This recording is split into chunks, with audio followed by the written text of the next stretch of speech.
বৃষ্টির কারণে টাঙ্গাইলে আমনের বীজতলা পানিতে তলিয়ে নষ্ট হয়ে যাওয়ায় রোপণের সময়সূচি পিছিয়ে যাওয়ার আশঙ্কা দেখা দিয়েছে। এ বিষয়ে বিস্তারিত জানাতে আমাদের সঙ্গে সহকর্মী আতিকুর রহমান যুক্ত হবেন। আতিক, ক্ষয়ক্ষতি নিয়ে কৃষকরা কি বলছেন জানাবেন।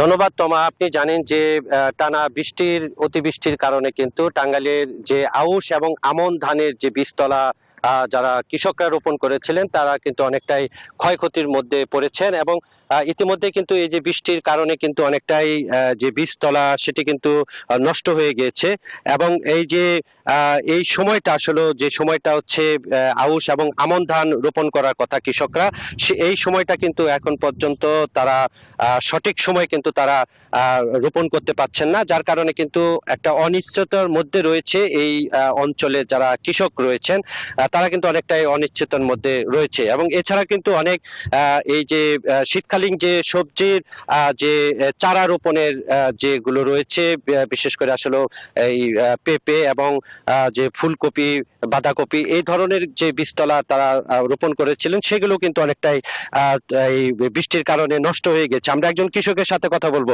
এই যে আপনাদের সঠিক সময় আপনারা কি চারা রোপণ করতে পারবেন কিনা, আপনাদের কি কোনো শঙ্কা রয়েছে কিনা? না, এবছরে অতিবৃষ্টির কারণে আমাদের বীজতলা অনেকটা তলা হয়ে গেছে এবং অনেক বীজতলা নষ্ট হয়ে গেছে।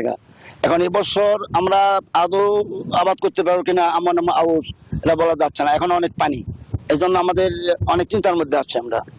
অর্থাৎ তারা বলছেন যে এই যে পানি, এই পানি যদি আসলে সঠিক সময়ে নিষ্কাশন না করা হয় তবে কিন্তু অনেকটাই ক্ষতির মধ্যে পড়বেন এবার আউশ এবং আমন ধানের ফসলে।